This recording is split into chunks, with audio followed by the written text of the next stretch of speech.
Vamos a ver algunos conceptos ahora en este PowerPoint sobre café verde. Ya hemos vertido muchos de ellos en la videocharla, pero para que quede más en claro vamos a repasarlos en forma esquemática. Entonces, hay dos variedades de café que son las más populares. La arábica, que es más suave con menor contenido de cafeína, y la robusta, que posee más cafeína y más ácido clorogénico. La arábica es la variedad gourmet y la más difundida en Europa, considerada como la variedad más fina. Es por supuesto más costosa porque lleva mucho más cuidados, es más sensible al frío, a las condiciones ambientales, etc. Fíjense en el contenido de cafeína de 1,16% nada más. En cambio, la variedad robusta, que es la que consumimos acá, que es más barata porque, como el nombre lo indica, es más resistente a la intemperie, se puede conservar mejor y por supuesto contiene más polifenoles que la hacen, como la palabra indica, más robusta, más resistente a las infecciones.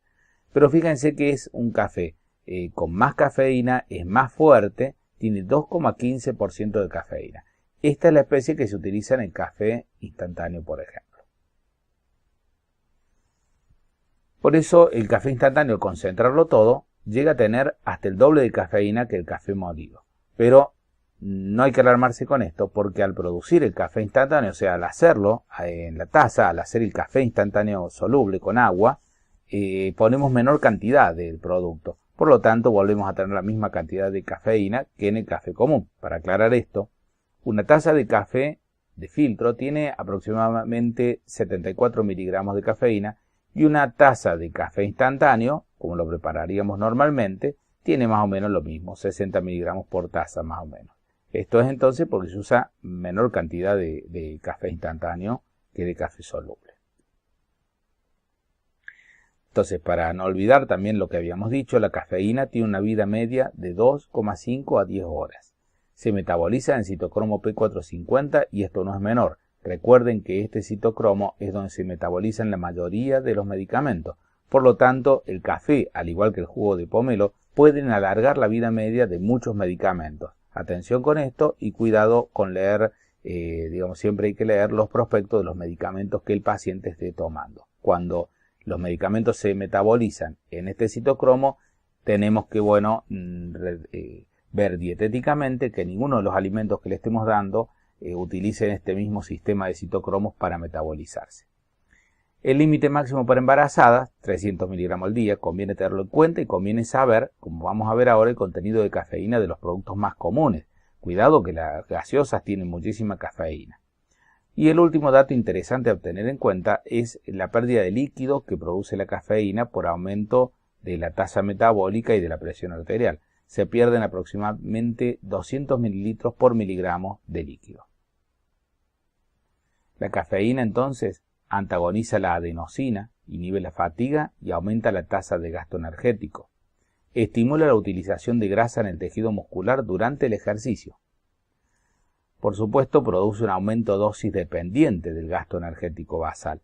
La cafeína también estimula la termogénesis, aumentando el volumen de recaptación de los lípidos. La cafeína es una trimetilxantina. La trimetilxantina tiene mayor efecto a nivel de taquicardia, mayor efecto cardiovascular. Por eso es que aunque el té contiene cafeína, el mate contiene cafeína, estas cafeínas que tiene el té y el mate son dimetilxantinas, tienen menor efecto a nivel cardiovascular. Sin embargo, conservan otro de los efectos. El chocolate también tiene una trimetilxantina, es decir, el chocolate es bastante estimulante, tanto como el café. La cafeína, cuando va al citocromo P450, se desarma, se metaboliza en distintos metabolitos. Una paraxantina, que aumenta la lipólisis, como vemos acá en esta diapositiva. Se metaboliza teobromina con efecto vasodilatador y diurético y una muy pequeña parte a teofilina.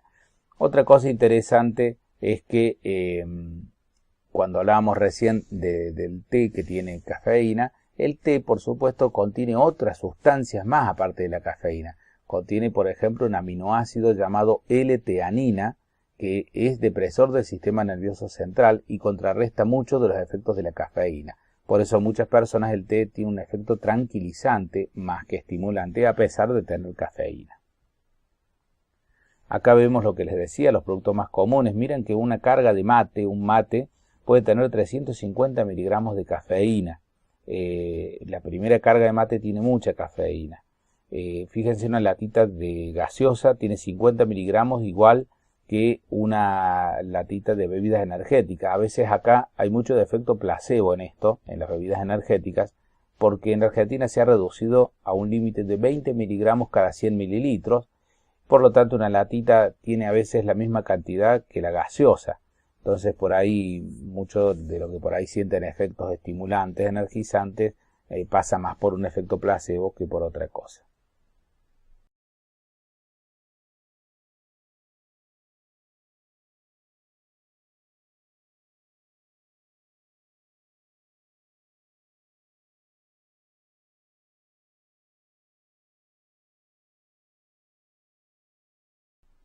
El café verde entonces tiene la misma cantidad de cafeína que el café tostado.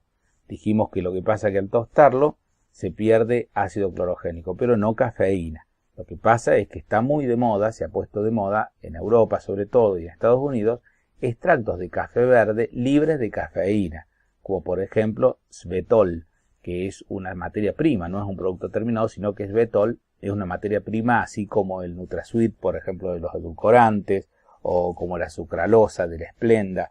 Es decir, es una materia prima que se ofrece a distintos laboratorios para elaborar suplementos de café verde. Este café verde, entonces, este extracto Svetol, es descafeinado, pero no quiere decir que todos los cafés verdes sean descafeinados.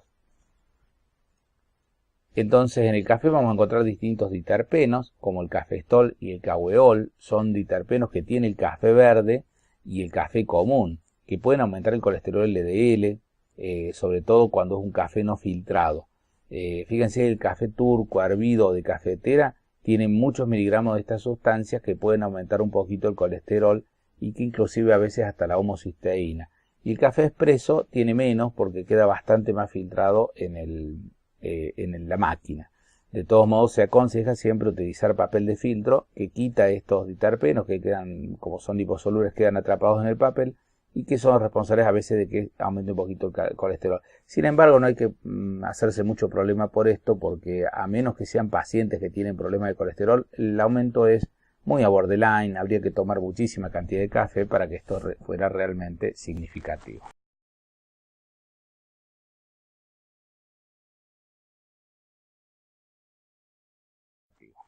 Entonces, para resumir los efectos, vamos a hacer un pequeño cuadro sinóptico de cómo funcionaría, por ejemplo, el ácido clorogénico. El ácido clorogénico, los efectos más estudiados han sido a nivel de inhibición de las enzimas intestinales. Se recuerdan cuando vimos el tema de proteínas, que había determinadas enzimas que se disparaban de alguna manera en el intestino al entrar en contacto con distintos nutrientes, y esto daba señales en el hipotálamo de saciedad, etcétera, etcétera. Bueno, otras de estas enzimas tienen que ver también con el metabolismo de la glucosa. Estas enzimas específicamente que interactúan con el ácido clorogénico son la glucosidasa y la glucosa 6-fosfatasa.